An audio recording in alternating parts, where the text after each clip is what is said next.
Yo, sup? So today's video, I'm going to be revisiting my first ever speed cube. So about 3-4 years ago, I started to take cubing more seriously. I actually started to learn how to solve a Rubik's cube properly, like F2L, basic, all of the basic F2L, 2-look OLL, 2-look PLL. That's when I 4 years ago. That's when I started to take cubing seriously. I actually learned the Rubik's cube, and this was the first ever speed cube that I ever bought. Before I took it seriously, I got a lot of really bad Rubik's cubes, store-bought Rubik's cubes, but this is the one that I actually bought to take cubing seriously. And if you're wondering what was my first Rubik's cube, it's this, the QIYI THUNDERCLAP V2M. I'll put it on screen. It's the V2M, the QIYI THUNDERCLAP V2M. It's this thing. This was my first ever Rubik's cube, my first ever magnetic Rubik's cube. This cube I love to death. I took care of this thing. I solved it every day. This is what I learned. Not OLL, yes, PLL, and F2L. This is what I used to learn all of those three things. And then eventually I upgraded, and yeah, this was my first ever Rubik's cube. I learned all the basic algorithms, the basic methods, all in this Rubik's cube. And yeah, this cube has a special place to my heart, and I'm pretty sure QIYI, if you know QIYI, he's another Rubik's Cube channel, a pretty big one, and I'm pretty sure he mained this at one point. He mained this cube. Yeah, and this was one of the best budget Rubik's cubes that you can get back then, before the RS3M was out, before all of the all of the really good cubes that is in today's date. All of the RS3Ms, what else, the QIYI MS lineup. Before all of those came out, this was one of the best budget cubes at its time. And the reason why this was my first Rubik's cube back then, 3-4 years ago, is because I didn't want to buy the really expensive Rubik's cube, because if I bought it and I didn't like it, it would just be a waste of money. And at least with this one, back then, this was magnetic. This was pretty good priced. And if I didn't like it, then I didn't really spend much, because again, this was a budget cube at the time. This was $10, $13 at the time. This was really good, but now I don't really use this much, because I have this RS3M Ball Core edition. It's 10 times better than this, because this is just magnetic, that's all, and it doesn't really have any special customization. It doesn't even have the spring compression system. It's just a basic screwdriver inside and a spring. And turning this thing, it's giving me more nostalgia right now.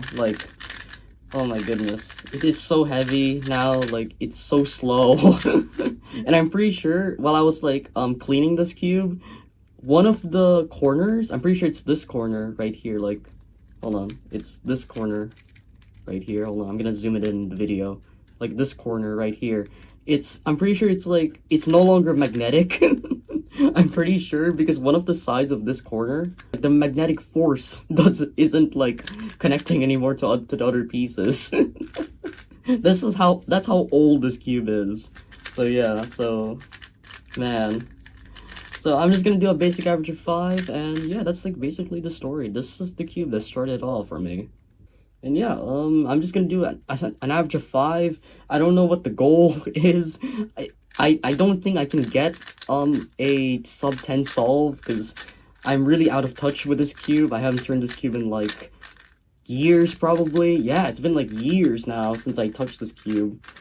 Actually do a session with this cube. So yeah. Alright, let's get to the average of 5.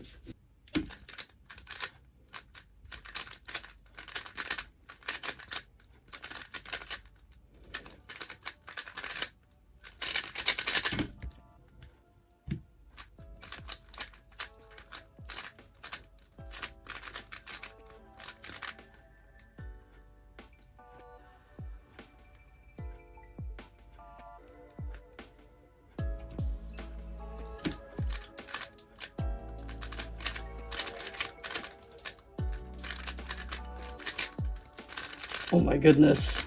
I'm so not used to this cube. I am so not used to this cube.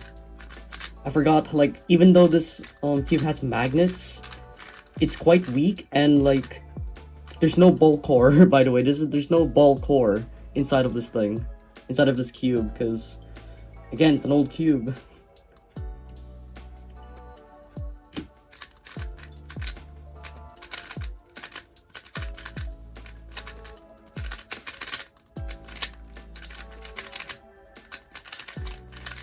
Oh my god. Oh my days.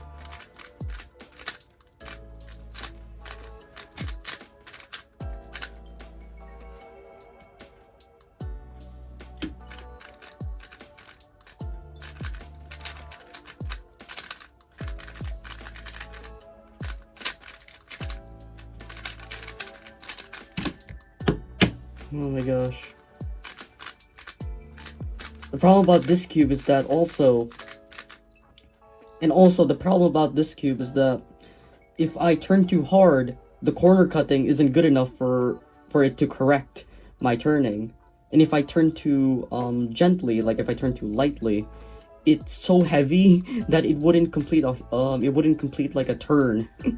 So yeah, this is like the problem.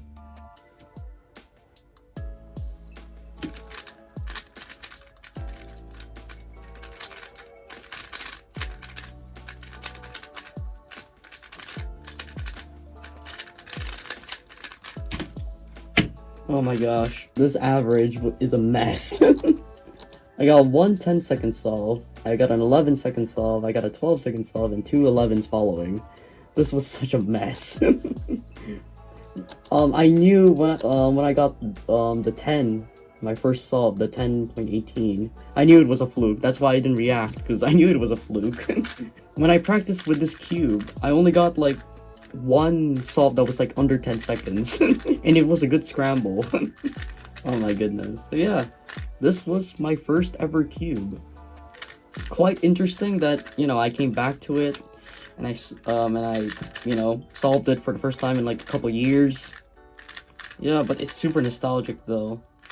Like, the memories are flowing in right now.